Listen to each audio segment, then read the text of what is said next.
இன்னும் ஒரு விஷயத்த வந்து எல்லாருமே மறைச்சு வச்சிருக்காங்க. இந்தியாவுல நாலந்தான்னு ஒரு பல்கலைக்கழகம் இருந்துச்சு. பீகார் தானே? பீகார்ல. அந்த நாலந்தா பல்கலைக்கழகம் தான் உலகத்துல மிகச்சிறந்த பல்கலைக்கழகம்னு சொல்லுவாங்க. அந்த நாலந்தா பல்கலைக்கழகம் யார் காலத்துல உருவாக்கப்பட்டதுன்னு சொன்னா குப்தர்களுடைய காலத்துல உருவாக்கப்பட்டது. குப்தர்கள் காலம் 320 இருந்து 550 வரைக்குமான காலகட்டம். ஏன் குப்தர்கள் காலத்தை? ஏன்னா குப்தர்கள் வந்து பிராமணர்களை வந்து இதுக்கு பண்றதுக்காக உருவாக்கப்பட்ட ஒரு அரசு. பிராமணர்களை மேல கொண்டு வரதுக்காக பொற்காலாட்சி.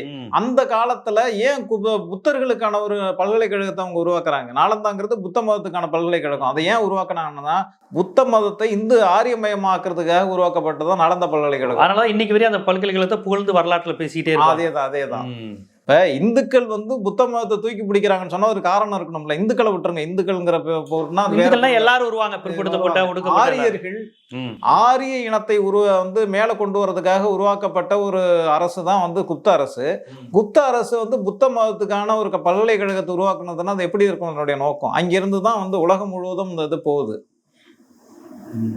அது மகாயான புத்த மதத்துக்காகவே உருவாக்கப்பட்டது, புத்தருடைய கொள்கைகளுக்காக கிடையாது. ஏன்னா மகாயான புத்த மதம்ங்கிறது புத்தர் தான் வாழ்ந்த காலத்துல சிலை வணக்கம் இந்த மாதிரிலாம் எதுவுமே சொன்னது கிடையாது. எதுவுமே சொல்லல. அவர் ஆன்மீகத்தை பத்தியே சொல்லல.